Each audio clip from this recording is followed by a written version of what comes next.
Playing with fears, exploring AI applications in horror games for immersive gameplay.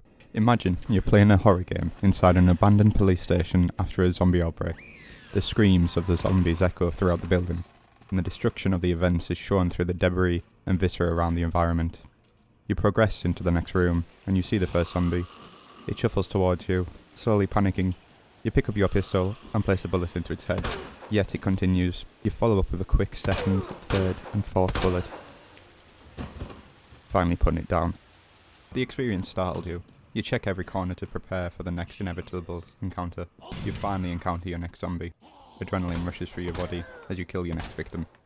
You continue playing, experience each encounter after the next.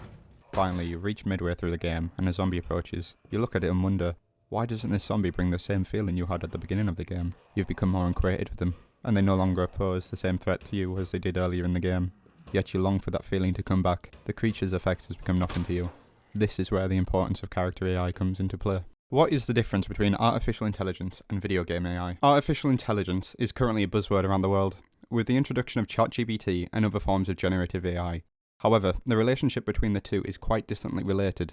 Research in computer science AI is concerned with producing machines to automate tasks requiring intelligent behaviours, whereas the goal of video game AI is to give the impression of intelligent behaviour. Over time, games have used various methods to make their characters appear more intelligent, such as Doom, released in 1993, which uses multiple character agents. Some would move towards the player, others would shoot, but eventually each enemy would have a problem. They would become predictable. You might say that's the point of a video game, it's for the player to become better with the environment and learn to overcome the challenges placed before them.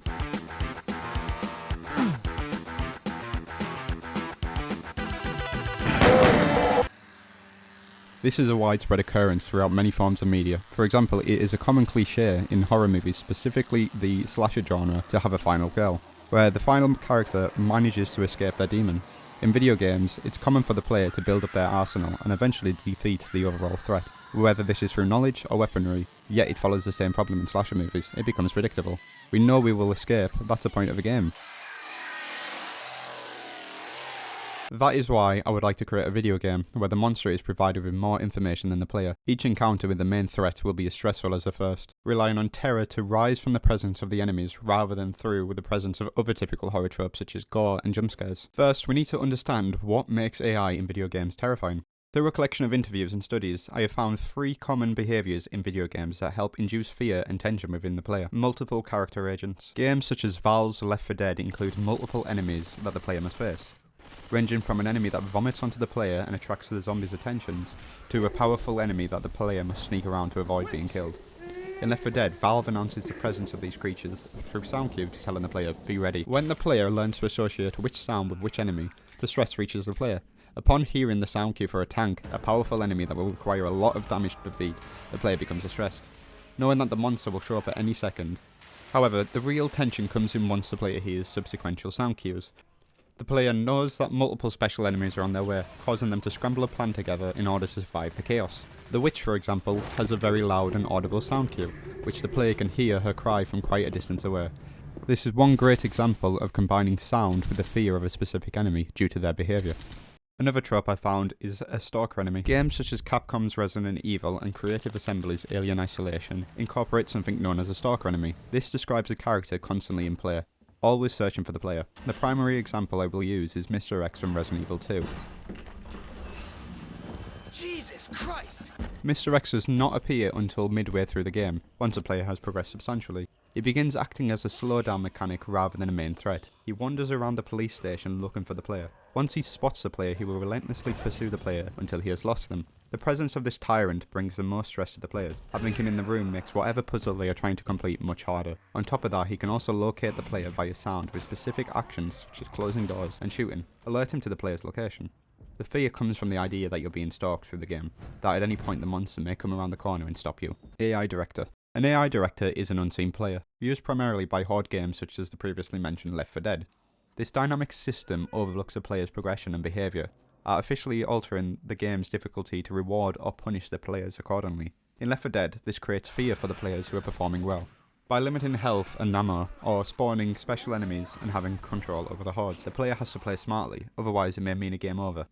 This plus the added unique enemies that must be controlled forces the player to play to the best of their ability to survive the difficulty the director increases.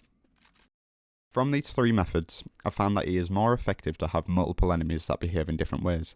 This makes different situations more stressful when they have to consider the behaviour of other enemies. In addition, a stalker enemy helps pace the game by keeping the player on their toes and purposely slowing down the game by having the player reroute their path. Finally, an AI director also helps pace the game by increasing the difficulty for those playing well and lowering it for those struggling. The problem with AI. Famous horror writer H.P. Lovecraft states, "The oldest and strongest emotion of mankind is fear, and the oldest and strongest kind of fear is the fear of the unknown." When it comes to horror games, this relates directly to us first starting the game, as we are at our most vulnerable, unknown to the terrors that lay before us. However, after being exposed to the game for some time, each of these AI behaviours have one problem: they become predictable. Depending on the context of the gameplay, this could be fine. With multiple characters with different behaviours, learning the attack pattern of each enemy helps the player perform better in the game. Eventually, the player may outperform the intended goal of these special characters. Once the player learns that a boomer is only a threat once they are close to the player, they quickly learn to kill them before they have a chance to approach.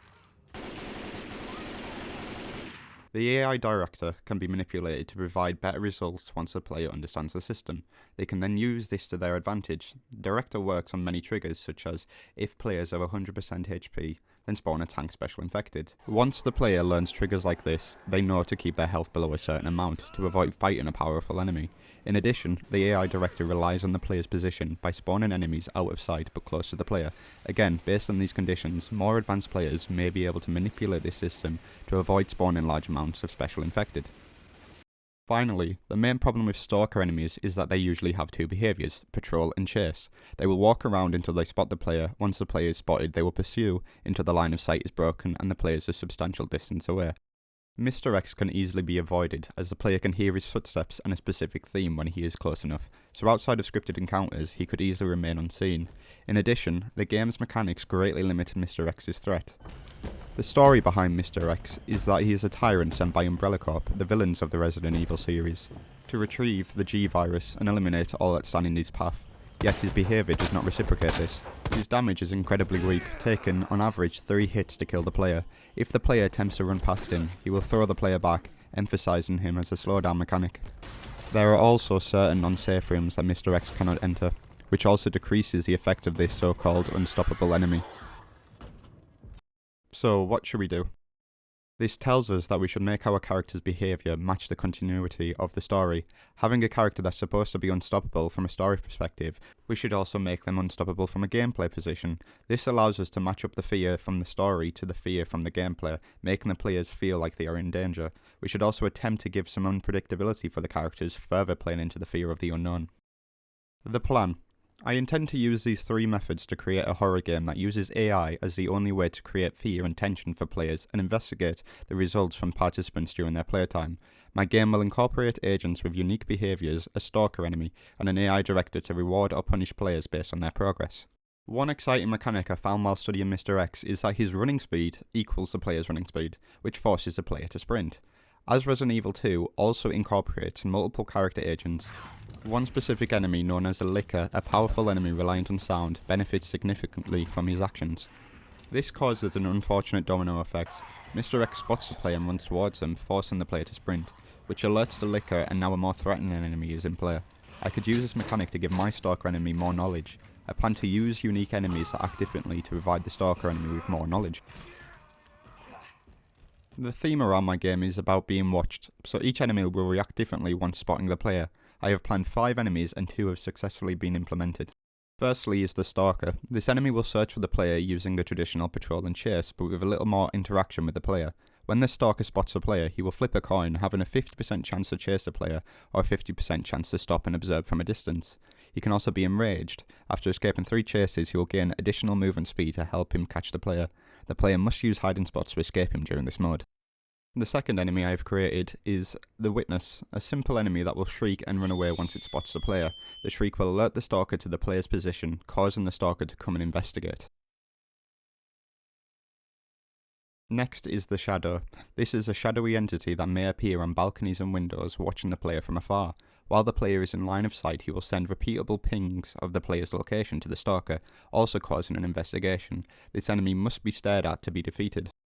Next we have the suit, a businessman who stands from a distance bearing an uncanny smile, watching the player. When the player turns around, he will slowly approach the player. If he gets too close to the player, he will immobilize them periodically and call the stalker. Finally is the socket. This is a wandering head with two large eyes on top. Once spotting the player, will release these eyes to follow and track the player, alerting the stalker, while the body will attempt to block the player from progressing down specific paths. I have plans for additional characters, but due to the restraints of the project, they most likely won't be implemented until afterwards. It is challenging to implement all these features solely with a month remaining on top of my dissertation. However, I intend each enemy to bring fear to the player once encountered, as each has a different mechanic. If multiple appear simultaneously, it could overwhelm the player unless controlled. Finally, an AI director will enhance the game's difficulty artificially. This will be used in several ways, such as the time since the last encounter with the stalker, how often the stalker has been alerted, and how fast the player has progressed with each puzzle, and also what paths the player likes to take, such as alleys or open areas. I will use Epic Games' Unreal Engine to create this game due to its advanced AI features. Features like blackboards and behavior trees will help me explore more advanced techniques than traditional finite state machines. I will primarily use the blueprint system as it helps show how simple these implementations can be and makes it easier to showcase code for the documentation. I will use C++ when necessary. Once finishing the project, I would like to gather a group of horror enthusiasts and people who have never played a horror game before and research the effectiveness of the AI between 3 other games and my game. My final analysis will review how effective my AI is in inducing fear and tension for the player over the implementations found in the other games. The main risk for the project currently is the available period. As the due date is May 9th, which leaves just under 2 months remaining, I must complete development by mid-April to ensure my game is ready for the interviews. This may mean cutting down some planned features and characters until the project is completed. Another risk I have identified is that I should avoid shocking imagery to avoid the project being considered as high risk due to the potential negative effects on the participants' mental health. I will avoid distressing imagery such as murder and gore, and fear will only be brought through the presence of the creatures. In summary, I aim to learn what AI techniques effectively induce fear and tension in the players. I will dive deeper into the techniques mentioned here and learn how the development studios implemented these systems to make my own equally or more effective. I hope that my project will help develop the systems horror games use so that future implementations will be more terrifying, to provide a more intense experience for players. He's outside, watch.